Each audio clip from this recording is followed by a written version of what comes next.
Hello students, I am Kritika Pathak, your biology teacher from Access Institute. And today we are going to study why do we fall ill. हम बीमार क्यों पड़ते हैं। इससे पहले हम ये जानें कि हम बीमार क्यों पड़ते हैं, हमें जानना होगा कि ये बीमारी क्या है, व्हाट डिजीज इज। किसी डिजीज फ्री पर्सन को जिसको कोई बीमारी नहीं है, क्या हम उसे हेल्दी कह सकते हैं? नहीं, किसी भी डिजीज फ्री पर्सन को हम हेल्दी नहीं कह सकते, क्योंकि disease free person means that person is not carrying any disease. ठीक है, उस पर्सन की बॉडी में डिजीज एब्सेंट है। The absence of disease makes that person a disease free person, but that does not means कि वो person healthy होगा। Healthy होने के लिए हमें कुछ कंडीशंस रिक्वायर्ड होते हैं। ठीक है, व्हाट इफ वो पर्सन मेंटली डिप्रेस्ड हो, है ना। किसी भी डिप्रेस्ड पर्सन को हम हेल्दी नहीं कह सकते हैं। और डिप्रेशन ऐसे विजिबल नहीं है ना, जैसे आपको फीवर हो रहा है तो आपकी बॉडी का टेम्परेचर हाई है, वो हमें पता चल जाता है देख के, बट डिप्रेशन तो देख के नहीं पता चलता। दैट मीन्स कि that person is suffering from depression, that is not visible, but still we can not turn him as a healthy person, because उसकी बॉडी में कोई डिजीज नहीं है। He is a disease free person, but that can not be termed as a healthy person, because depression also makes a person unhealthy. So we should firstly know what health is. ठीक है, health is a complete state of mind which signifies a physical, mental and social well-being. What does this physical, mental and social means? Physical means आपकी body में कोई भी disease ना हो। ठीक है, फिजिकली आप फिट हो। मेंटल फिटनेस मीन्स ये डिप्रेशन ना हो, आप मेंटली फिट हो, अच्छी अच्छी चीजें सोचिए, अच्छा अच्छा काम करिए, वो सब मेंटली फिट में आ जाता है। और सोशली फिट, देखो बेटा, human beings are social animals. Why do we call animals? Because all human beings are animals themselves and they prefer to live in a society like honey bee हमेशा एक com में रहती है ना, पूरा society उसका उस छत्ते के अंदर रहता है। उसी तरह से हम लोग भी तो एक सोसाइटी में रहते हैं। We do not live in an isolated jungle और समथिंग, है ना। तो हम लोग जिस तरह से सोसाइटी में रहते हैं, फेस्टिवल सब आस पास में साथ में सेलिब्रेट करते हैं, चीजें एक्सचेंज करते हैं, एक दूसरे से बेनिफिट शेयर करते हैं, तो दैट मेक्स अस हेल्दी। अगर आप एक आइसोलेटेड, आपको कहीं से पूरी कॉलोनी से हटा दिया जाए, कोई आपसे बात ना करे, स्कूल में कोई आपका दोस्त ना हो, तो आप हमेशा परेशान रहने लगोगे मेंटली, तो that will not be a symptom of a healthy person. ठीक है, किसी पर्सन को हेल्दी रहने के लिए उसका फिजिकली, मेंटली और सोशली वेल बीइंग स्टेट में होना जरूरी है।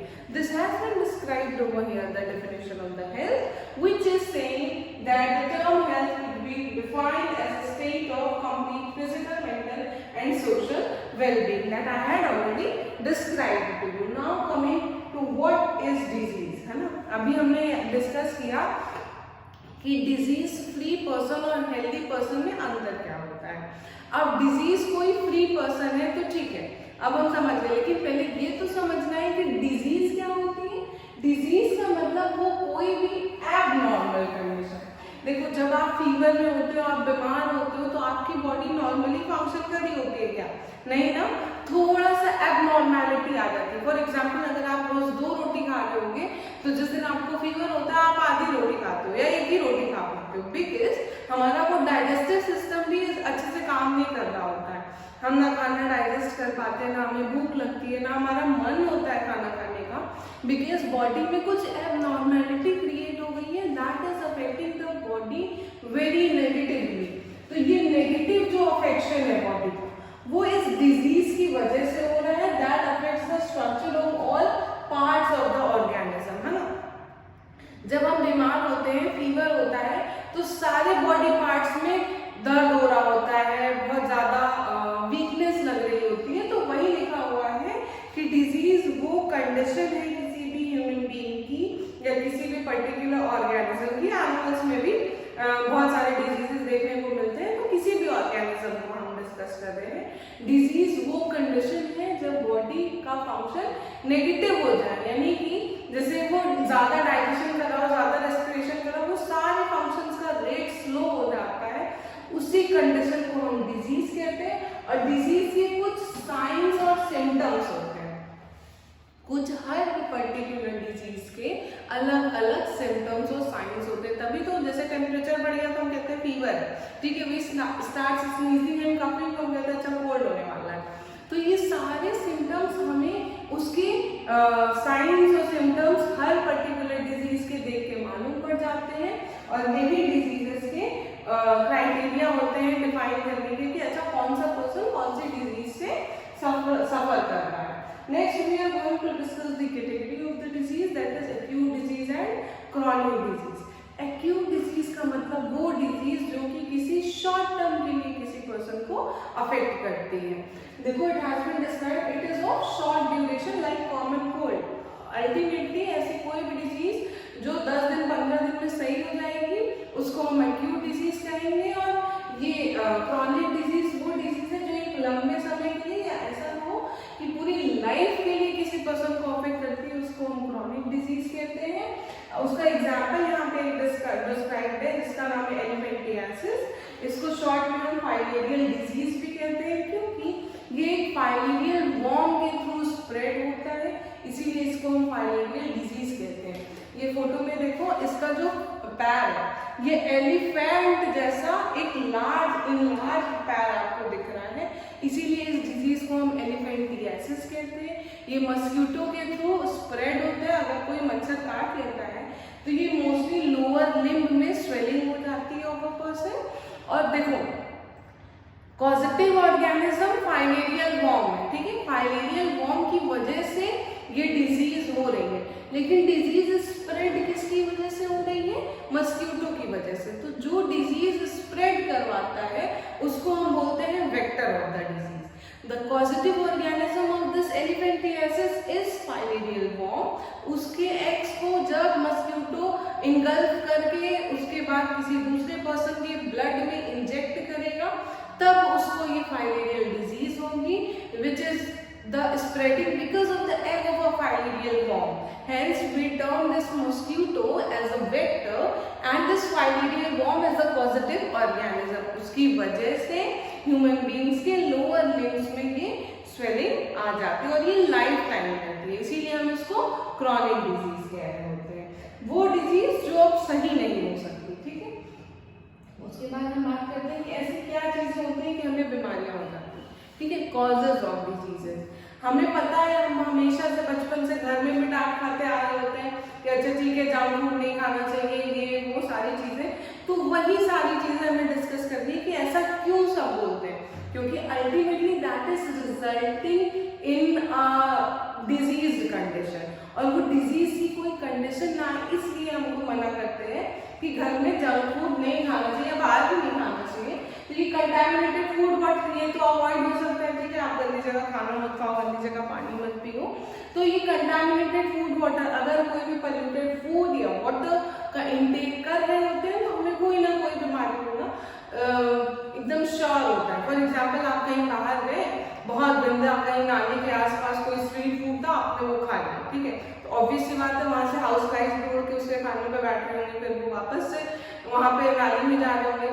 तो they are house flies are a vector of spreading diseases, और वो आपके खाने पे बैठ रही है, आपने वही खाना खा लिया तो आपको इन्फेक्शन लग जाएगा, मे बी आपको लूज मोशन होने लगे, वॉमिटिंग होने लगे। तो ये सब डिजीज कंडीशन ही तो है जो हमें हमारी डे टू डे एक्टिविटीज, हमारे हैबिट्स की वजह से हुई। तो अगर हम प्योर नॉन कंटामिनेटेड फूड और वाटर का इंटेक करेंगे तो we can avoid diseases. Next लिखा हुआ इम्प्रॉपर नरिशमेंट, ठीक है। नरिशमेंट का मतलब होता है प्रॉपर नरिश्ड न्यूट्रिशनस डाइट का इंटेक करना, ऐसी डाइट जिसको हम पहली क्लास से 7th में पढ़े होंगे, जिसको बोलते हैं बैलेंस डाइट। बैलेंस डाइट वो होता है जिसमें हर प्रपोर्शन का न्यूट्रिएंट्स यानी कि कार्बोहाइड्रेट्स, प्रोटीन्स, फैट्स, ये सब एक वेल डिफाइंड प्रपोर्शन में जब कोई भी ह्यूमन बीइंग इंटेक कर रहा होगा तो उस डाइट को हम बैलेंस डाइट बोलते हैं, ठीक है। अगर उस डाइट में से सिर्फ एक ही तरह का कोई न्यूट्रिशन का है, या ऐसे भी बहुत सारे पुअर पीपल्स होते हैं जिनको कोई भी न्यूट्रिशियस डाइट ही नहीं मिलती है, तो that is also leading to some diseases. For example के लिए मैं बता दूं कि जैसे प्रोटीन है, ठीक है, प्रोटीन हमको किससे मिलता है? मिल्क से मिलता है, एग से मिलता है, मीट से मिलता है, ठीक है। But those people who are living in poor countries and they are actually very poor cannot afford to buy those proteinaceous बचपन में छोटे बच्चों को हो जाती है प्रोटीन की डिफिशियंसी की वजह से, उसका नाम होता है क्वाशियोकोर और मेरास्मस।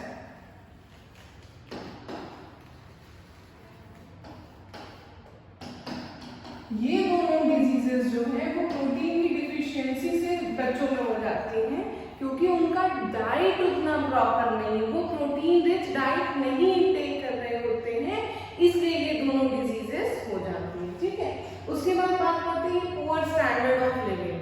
पुअर स्टैंडर्ड का मतलब ये नहीं कि कोई पुअर है और रिच नहीं है तो उसका मतलब वो बेकार से रह रहा है, वो होगा गरीब होगा तो उसको बीमारी हो जाएगी, नहीं।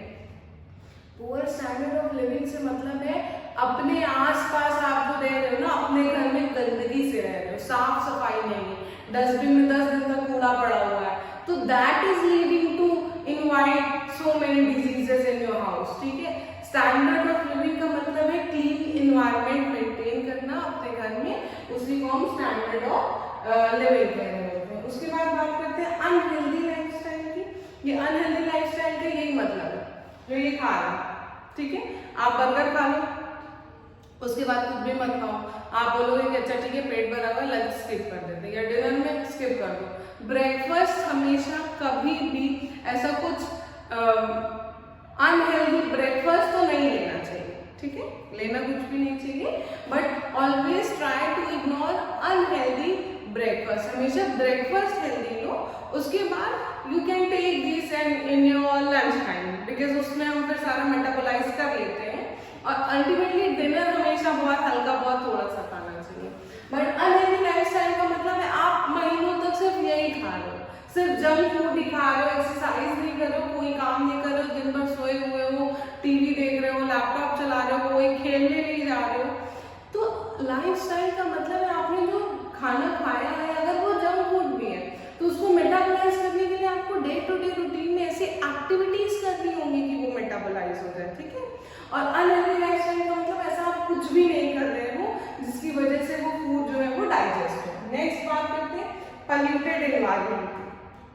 अगर हमारे आसपास पोल्यूशन बहुत ज्यादा है तो ऑब्वियस सी चीज है कि डिजीज बहुत जल्दी स्प्रेड होगी। अगर सपोज एयर पोल्यूशन है ना, जैसे कि दिल्ली में, तो वहाँ के लोग बहुत ज्यादा एस्थमेटिक हो जाते हैं, बहुत ज्यादा लंग्स और हार्ट की diseases, heart failures, cancer diseases, ये सब बहुत प्रोमिनेंट हो जाती है इन दो सिटीज, इन दो एरियाज में pollution is on great extent. जहाँ पे पोल्यूशन बहुत ज्यादा होगा वहाँ पे ऑब्वियस सी चीज है कि डिजीजेस बहुत ज्यादा होंगे। Third, genetic disorder. देखो बच्चा, जेनेटिकली जो भी ट्रांसफर होता है हम उसको जेनेटिक डिजीज नहीं कह रहे होते, because we are not responsible for the inheritance pattern. जो हमारे प्रीवियस जनरेशन से हमें ट्रांसमिट हुई है उसके लिए हम रिस्पॉन्सिबल नहीं है, वो एक डिसऑर्डर उसको टर्म देंगे, क्योंकि वो डिसऑर्डर कोई डिजीज नहीं है, वो हमारी वजह से हमें नहीं हुआ है, वो जेनेटिकली ट्रांसफर हुआ है from one generation to another.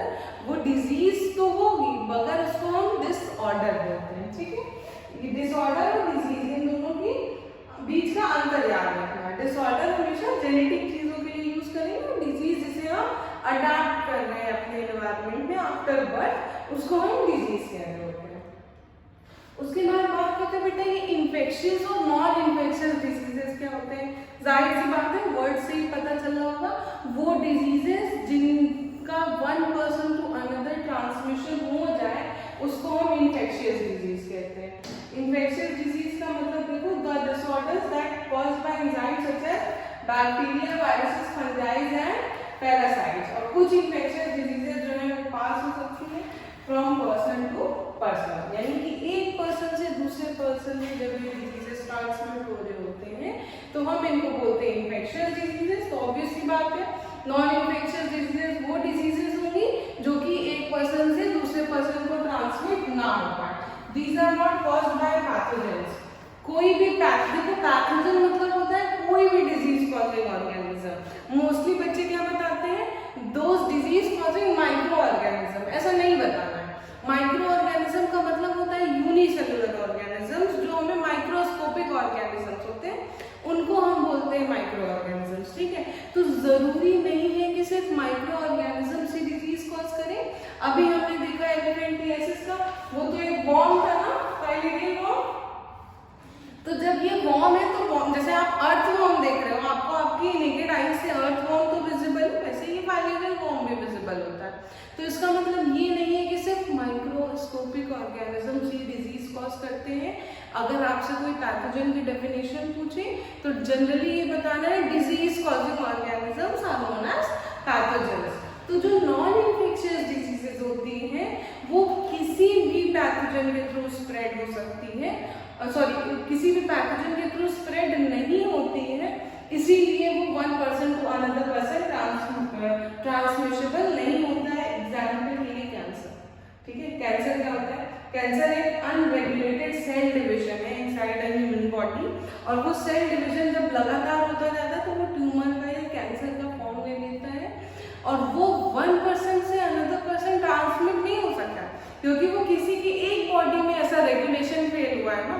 तो इसका मतलब ये नहीं कि उसके पास बैठने से किसी दूसरे की बॉडी में भी वो रेगुलेशन फेल हो जाएगा, इसीलिए cancer is a non infectious disease. Next we are going to study some diseases that are caused by bacteria, उसके बाद वायरस, उसके बाद कुछ वर्म्स के रिलेटेड डिजीजेस के नाम एक एक करके पढ़ेंगे क्योंकि ये आपकी बुक में मेंशन्ड है और आपको ये याद रखना है, सिर्फ जनरल याद रखना है, ना आपको इनके सिम्टम्स याद रखने हैं और ना फिर पूरे इसको कैसे प्रिवेंट कर सकते हैं। सिर्फ आपको ये डिजीज किससे किससे कॉज हो रही है और कौन कौन से डिजीज कौन कौन सा ऑर्गेनिज्म कॉज कर रहा है, ये चीज याद रखनी है, ठीक है। ये आपके सिलेबस का पार्ट है। पहला लिखा हुआ है सैल्मोनेला टाइफी। पहली बात तो हमेशा याद रखना कि जब भी हम किसी भी पैथोजन का साइंटिफिक नेम लिखेंगे तो उसको इटैलिक्स में हम लिखते हैं टाइप करते टाइम, लेकिन आप अपने कॉपी में लिखोगे तो जब आप कॉपी में लिखोगे तो उसको लिखने के बाद आप उसको इस तरह से सेपरेटली अंडरलाइन करना है, यानी कि जीनस का नाम अलग अंडरलाइन करना है और स्पीशीज का नाम अलग अंडरलाइन करना है, ठीक है। तो ये सैल्मोनेला टाइफी वर्ड से याद रखना है, टाइफॉइड होगा, ठीक है। टाइफॉइड में क्या होता है, बहुत ज्यादा फीवर हो जाता है, बहुत हाई फीवर रहता है, और कभी कभी ऐसा होता है, देखो वैसे पहले होता है, अभी तो फीवर होता है तो हम टेस्ट कराते हैं, पता चल जाता है कि अच्छा टाइफॉइड है, फिर उसके बाद दवा ववा चलती है, हम ठीक हो जाते हैं। बट उस टाइम पे अगर कोई डिजीज्ड पर्सन जो सीवियरली अफेक्टिंग है फ्रॉम टाइफाइड, उसको ट्रीटमेंट ना मिले तो उसकी डेथ भी पॉसिबल होती है, ठीक है, इतना ज्यादा हाई फीवर होता है। ये बैक्टीरियल डिजीज, अभी स्टार्ट में जितना भी पढ़ेंगे वो सारी ही बैक्टीरियल डिजीजेज होंगी। ये बात याद रखना, बैक्टीरियल डिजीजेस का स्प्रेड बहुत तेजी से होता है क्योंकि bacterial disease, bacteria is a pathogen, non infectious disease नहीं स्प्रेड हो रही थी क्योंकि नॉन इन्फेक्शियस डिजीज किसी पैथोजन की वजह से नहीं कॉज हो रही थी, ठीक है। बैक्टीरियल डिजीज स्प्रेड होती है, इन्फेक्शियस होती है, कम्युनिकेबल होती है because it is spreading from bacteria. Next देखो स्ट्रेप्टोकोकस निमोनिया लिखा हुआ। अभी स्ट्रेप्टोकोकस निमोनिया कॉज करता है। क्या होता है बेटा, इस तरह से देखो कि निमोनिया हम लोग ब्रीद इन कर रहे होते हैं, हमें सबको पता है कि हम लोग जब सांस ले रहे हैं तो गैसियस एक्सचेंज जो है वो लंग्स में हो रहा है, ठीक है। अब लंग्स के अंदर देखो इस तरह से छोटे छोटे एल्वेलाई प्रेजेंट होते हैं। क्या प्रेजेंट होते हैं? एल्वेलाई, ठीक है। हमने डेफिनेशन पढ़ ली है डिफ्यूजन की, केमिस्ट्री और बायो दोनों में ही। फर्स्ट टर्म में डेफिनेशन याद करो, डिफ्यूजन क्या था? The movement of molecules from higher concentration to lower, और ऑस्मोसिस क्या था? The movement of molecules from higher concentration to lower passing through a semi permeable membrane. तो ये जो ये एल्वेलाई है ये एक सेमी परमिएबल मेम्ब्रेन की बनी होगी, ठीक है। तो ये एल्वेलाई में गैसियस एक्सचेंज हो रहा है। सपोज करो ये तुमने O2 जो है वो इनहेल किया, वो O2 आ गया और इस एल्वेलाई में गया, ठीक है। एल्वेलाई के अंदर ऑक्सीजन का कंसंट्रेशन ज्यादा है, और जैसे हमारी सेल सारी सांस ले रही होती हैं तो वो सारे सेल्स रेस्पिरेशन के बाद, खाना डाइजेस्ट करने के बाद CO2 बना रहे होते हैं, ठीक है, जिसको हम एक्सहेल करते हैं। तो वो एक्सहेल होने से पहले भी तो लंग्स में आएगा ना, इससे पहले हम सांस को बाहर निकालने पहले वो लंग्स में आता है, फिर हम उसके बाद ब्रीथ आउट करते हैं। तो यहाँ पे लंग्स में CO2 प्रेजेंट है, तो लंग्स में यानी कि बाहर CO2 का कंसंट्रेशन ज्यादा है, एल्वेलाई में CO2 का कंसंट्रेशन कम है, और एल्वेलाई के अंदर ऑक्सीजन का कंसंट्रेशन ज्यादा है और लंग्स में ऑक्सीजन का कंसंट्रेशन कम है। तो वही प्रोसेस होगा, movement of molecule from high concentration to लो,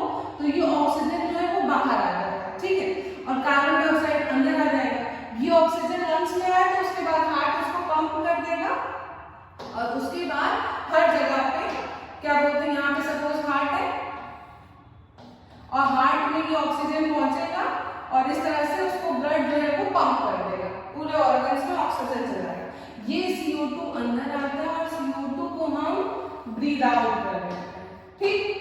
हमने CO2 को ब्रीद आउट कर दिया, लेकिन ये जनरल नॉर्मल प्रोसेस है। जब निमोनिया की कंडीशन हो जाएगी, जब निमोनिया हो जाएगा बॉडी में, तो उसके बाद क्या होगा, ये आपको एल्वलाइज दिख रहे हैं, इसमें एक फ्लूइड जमा हो जाएगा। जहाँ पे मैं कलर कर रही हूँ ब्लू कलर का, वो सब है कैसा फ्लूइड जमा हो गया, ठीक है। यानी कि पानी जैसा कोई सब्सटेंस, जो म्यूकस सर्दी के टाइम पे हमें बाहर निकलता है ना हमारी नोज से, नोजिंग, वो यहाँ पे एल्वलाई में जमा हो जाता है, ठीक है। और यही इस एल्वलाइनोस फ्लूइड का अक्यूमुलेशन हो गया। तो अब बताओ, जो ऑक्सीजन अंदर गया वो अब डिफ्यूज हो पाएगा क्या लंग्स में, या फिर जो CO2 अभी बाहर जाना था वो बाहर जा पाएगा क्या? ये process of movement of molecules from high concentration to low concentration ये हो पाएगा? नहीं हो पाएगा, क्योंकि इनके एल्वलाई में स्ट्रेप्टोकोकस निमोनिया के इन्फेक्शन की वजह से फ्लूइड डिपॉजिट हो गया है, और उस फ्लूइड के डिपोजिशन की वजह से जो कंडीशंस है वो बहुत ही सीवियर होती जा रही है। देखो, there are many alveoli across the whole lungs, तो ये सारे एल्वलाई में एक साथ नहीं पानी जमा हो जाता है। The person will start to feel कि अच्छा सांस लेने में प्रॉब्लम हो रही है, उसका इलाज पॉसिबल है ना, treatment is possible of this mnemonic condition. लेकिन अगर बहुत दिनों तक इस निमोनिया का कोई इलाज नहीं होता है, तो ये एक ऐसी डिजीज है that can cause death of a person. Obvious सी बात है, अगर सांस ही नहीं ले पाएंगे ऑक्सीजन और CO2 का एक्सचेंज ही नहीं होगा तो डेथ तो हो जाएगी ना। तो pneumonia is a treatable disease until और unless it has been treated. अगर अनट्रीटेड रहा तो it can lead to death of the organism, ठीक है। उसके बाद बात करते हैं मायोबैक्टीरियम ट्यूबरक्लोसिस। वो ट्यूबरक्लोसिस कॉज करता है, देखो नाम से याद होना है, ट्यूबरक्लोसिस है तो ट्यूबरक्लोसिस कॉज करेगा, ठीक है। ट्यूबरक्लोसिस, मायोबैक्टीरियम ट्यूबरक्लोसिस, शॉर्ट में इसको बोलते हैं TB, लगातार खांसी होना for approximately more than 3 months, that causes a disease known as tuberculosis. It is also a treatable disease. देखो, बैक्टीरियल डिजीजेस जितनी भी होती है सबका इलाज पॉसिबल है, every disease is a treatable disease. उसके बाद बैसिलस एंथ्रासिस, ये एनिमल्स में स्वेलिंग कर रहा होता है, ठीक है। एंथ्रैक्स, एंथ्रासिस से याद रखिए, उस डिजीज को हम एंथ्रैक्स कहते हैं। उसके बाद हम पढ़ते हैं वायरल डिजीजेस कौन कौन सी। सबसे पहले लिखा हुआ है राइनोवायरस, इससे हम बहुत ज्यादा फैमिलियर है।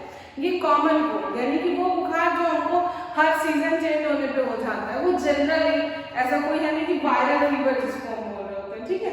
तो वो यही राइनो वायरस या इन्फ्लुएंजा वायरस की वजह से होता है। इन्फ्लुएंजा वायरस इन्फ्लुएंजा कॉज कर रहा है, इसमें भी टेम्परेचर का बढ़ना, अच्छा इसमें सिर्फ फीवर हो रहा होता है, ठीक है।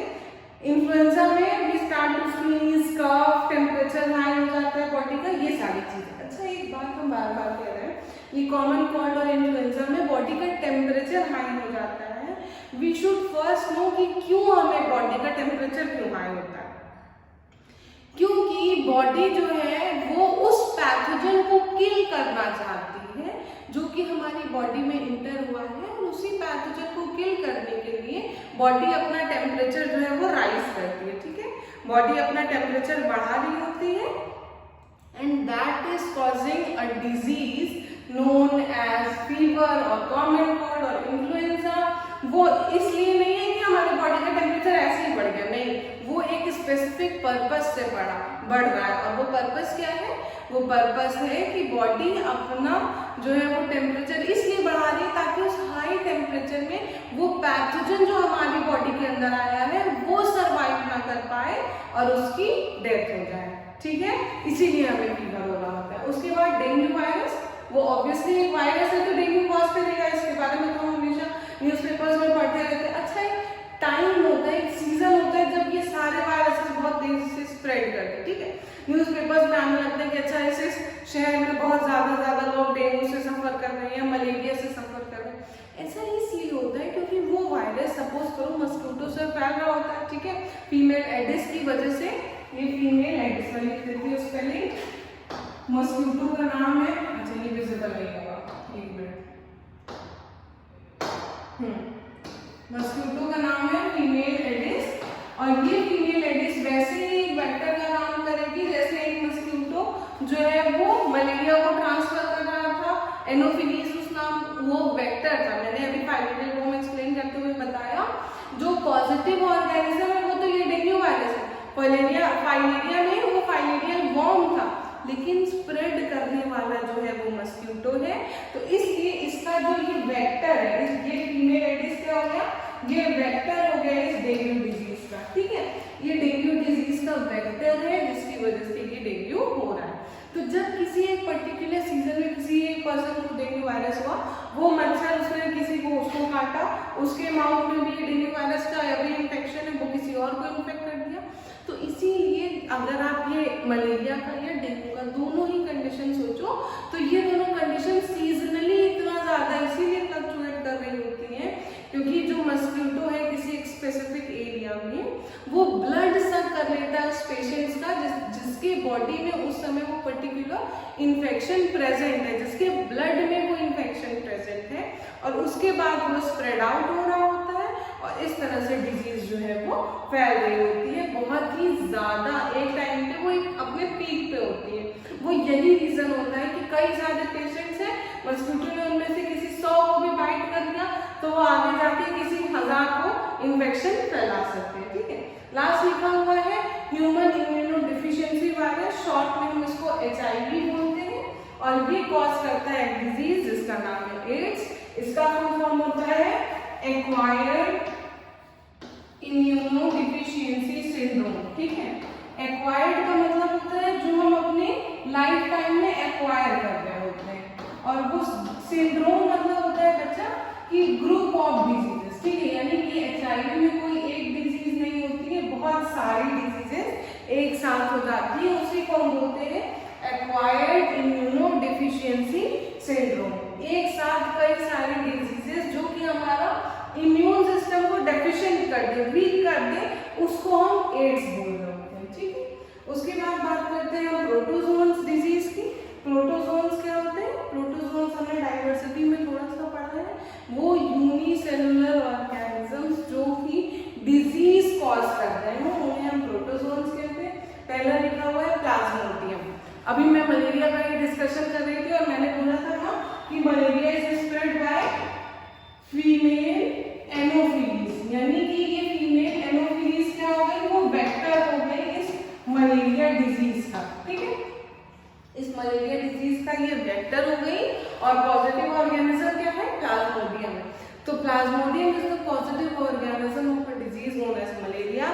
मलेरिया में चिलिंग फीवर हो रहा होता है, ठीक है। चिलिंग फीवर का मतलब शिवरिंग होके फीवर आ रहा होता है, और वो शिवरिंग क्या कहते हैं कि जब फीवर ज्यादा होता है तो बॉडी शिवर करती है, फिर फीवर कम हो जाता है, तो मीन्स साइकिल रिपीट हो रही होती है। कैसे? मलेरिया में ये साइकिल कैसे रिपीट हो रही होती है, जब फीवर तेज हुआ, ठीक है, तो उसके बाद पर्सन विल स्टार्ट टू शिवर, फिर फीवर डाउन, फिर उसके बाद फीवर अप होता है। तो ये वाला जो फीवर का डिफरेंट फेज है, तो ये वाला फेज जो है वो मलेरिक कंडीशन कॉज करता है। हमने स्टार्टिंग में डिजीज में पढ़ा, हर डिजीज का एक स्पेसिफिक साइन और सिम्टम होता है। तो मलेरिया का ये शिवरिंग फीवर, ये बात याद रखना है कि मलेरिया में जो सिम्टम है वो फीवर तो है, बट वो शिवरिंग फीवर है, हमेशा शिवर करके फीवर आएगा। उसके बाद लिखा हुआ है लैशमीनिया, ये काला अजहर कॉज करता है। अजहर मीन्स भी बेटा बुखार ही होता है, ठीक है, that is the Urdu word which means fever. Fever के साथ साथ स्वेलिंग होगी लिवर में, उसके बाद स्टमक में भी, तो वो वाली डिजीज जो है वो काला अजहर कहलाती है, जिसमें फीवर के साथ इंटरनल बॉडी ऑर्गन्स में स्वेलिंग होती है। उसके बाद आपको लास्ट प्रोटोजोन डिजीज पढ़ना है एंड अमीबा। एंड अमीबा से डिजीज होती है अमीबियोसिस, ठीक है, अमीबियोसिस, ये डिजीज का नाम याद रखना है, अमीबियोसिस। ये डिजीज से क्या हो रहा होता है, इसमें जो डिजीज है उस टाइम पे एक्सेसिव लूज मोशन हो रहे होते हैं, इंटरनल ब्लीडिंग्स हो रही होती हैं, और ये इन्फेक्शियस डिजीज है जो कि स्प्रेड होती है from contaminated food and water, ठीक है। ये एंटमीबा हिस्टोलिटिका जो है वो अमीबियोसिस डिजीज कॉज कर रहा है, और वो स्प्रेड हो रही है from infectious diseases, from infectious house flies, और वो हाउस फ्लाइज जो है वो कंटामिनेटेड फूड और वाटर के इनटेक की वजह से एक्सेसिव लूज मोशन या फिर इंटरनल ब्लीडिंग कॉज कराती है in to an person. And this is all about the protozoan diseases. एक एक करके हमने कई सारी चीजें पढ़ी।